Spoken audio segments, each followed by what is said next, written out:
Hi everyone. 1975 സ്വാമി അയ്യപ്പൻ എന്ന സിനിമയിലെ പാലാഴി കടഞ്ഞെടുത്തൊരഴകാണ് നീ എന്ന പാട്ട് വളരെ പ്രസിദ്ധമാണ്. വയലാർ രാമവർമ്മയാണ് ഈ പാട്ട് എഴുതിയത്. ഈ പാട്ടിൽ പ്രതിപാദിച്ചിട്ടുള്ള പാലാഴി മഥനത്തെക്കുറിച്ച് നാം എല്ലാവരും കേട്ടുകാണും. നമ്മുടെ പുരാണം അനുസരിച്ച് ഇന്ന് നാം കാണുന്ന കുംഭമേളയ്ക്ക് ഈ പാലാഴി മഥനവുമായി ബന്ധമുണ്ട്. ഇന്നത്തെ വീഡിയോയില് നമുക്ക് കുംഭമേളയെ കുറിച്ച് കൂടുതലായി അറിയാം. ദേവന്മാരും അസുരന്മാരും പാലാഴി മഥനത്തിലൂടെ കിട്ടിയ പല വസ്തുക്കളിൽ ഒന്നായിരുന്നു അമൃതം. അമൃതം കുടിച്ചാൽ മരണം സംഭവിക്കില്ല. അമൃതം ദേവന്മാരിൽ എത്തിക്കാൻ വേണ്ടി മഹാവിഷ്ണു ഇടപെടുകയും അതിൻ്റെ ഇടയ്ക്ക് അമൃതത്തിന്റെ കുറച്ചു തുള്ളികൾ ഇന്ത്യയുടെ 4 ഇടങ്ങളിൽ വീണുവെന്നുമാണ് പുരാണം. ഈ സ്ഥലങ്ങളാണ് ഹരിദ്വാർ, പ്രയാഗ്രാജ്, നാഷിക് ആൻഡ് ഉജ്ജയിൻ. ഇന്നും നമ്മൾ കാണുന്ന കുംഭമേള ആഘോഷിക്കുന്നത് ഈ 4 സ്ഥലങ്ങളിലുമാണ്. കുംഭമേള ഒരു ഉത്സവം എന്നതിലുപരി പവിത്രമായ തീർത്ഥാടനവും വിശ്വാസത്തിന്റെ ആഘോഷവുമാണ്. കുംഭമേള ആഘോഷിക്കുന്നത് ഏകദേശം 12 വർഷത്തിൽ ഒരിക്കലാണ്.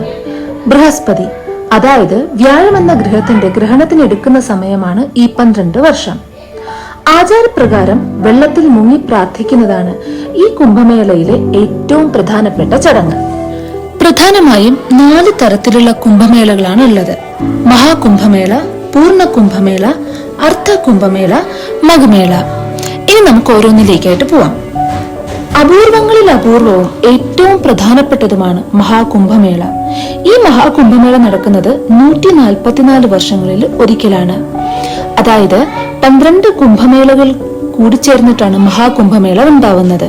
ഇപ്പൊ നമ്മൾ ഈ കാണുന്ന 2025 കാണുന്ന കുംഭമേള ശരിക്കും മഹാകുംഭമേളയാണ്. ഇത് യുപിയിലെ ഉത്തർപ്രദേശിലെ പ്രയാഗ്രാജിലാണ് ഇപ്പോൾ നടക്കുന്നത്. പിന്നെയുള്ളത് പൂർണ്ണ കുംഭമേള. നേരത്തെ പറഞ്ഞ 4 ലൊക്കേഷൻസ്, അതായത് പ്രയാഗ്രാജ്, ഹരിദ്വാർ, നാഷിക് ആൻഡ് ഉജ്ജയിനില് ഓരോ 12 വർഷവും നടക്കുന്ന ആഘോഷമാണ് പൂർണ്ണ കുംഭമേള. മൂന്നാമതായി വരുന്നത് അർദ്ധ കുംഭമേള. ഹരിദ്വാറിലും പ്രയാഗ്രാജിലും ഓരോ 6 വർഷവും നടക്കുന്ന ആഘോഷമാണ് അർദ്ധ കുംഭമേള. അവസാനമായി മഘമേള. മഘമേള ശരിക്കും വർഷങ്ങൾ ഓരോ വർഷവും നടക്കുന്നതാണ്. ഇത് നടക്കുന്നത് യൂഷ്വലി പ്രയാഗ്രാജിലാണ്. നമ്മുടെ വിശ്വാസം അനുസരിച്ച് 8ാം നൂറ്റാണ്ടില് ഈ ആഘോഷം തുടങ്ങി വെച്ചത് ഹിന്ദു ഫിലോസഫറും അതായത് തത്വചിന്തകനും സന്യാസിയുമായ ആദിശങ്കരനാണ്. എന്നാൽ 11ാം നൂറ്റാണ്ടിന് മുമ്പ് ഇങ്ങനെ ഒരു തീർത്ഥാടനം, അതായത് മാസ് പിൽഗ്രിമേജ് നടന്നതായി ചരിത്രപരമായി നമുക്ക് തെളിവുകളൊന്നും ഇല്ല. ഇനി നമ്മൾ 2025 മഹാകുംഭമേളയിലേക്ക് വരികയാണെങ്കിൽ ഇത് ജനുവരി 13 മുതൽ ഫെബ്രുവരി 26 വരെ യുപിയിലെ പ്രയാഗ്രാജിലായിരിക്കും നടക്കുന്നത്.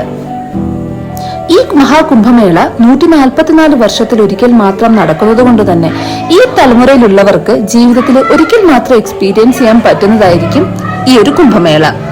ഈ കുംഭമേളയിൽ ഏകദേശം 400 മില്യൺ, അതായത് 40 കോടി ജനങ്ങളാണ് കണക്കനുസരിച്ച് പങ്കെടുക്കുന്നത്. അപ്പോൾ നിങ്ങൾ ഈ വർഷം നടക്കുന്ന കുംഭമേളയിൽ പങ്കെടുത്തോ? എന്താണ് ഈ കുംഭമേളയെ കുറിച്ച് നിങ്ങളുടെ അഭിപ്രായം?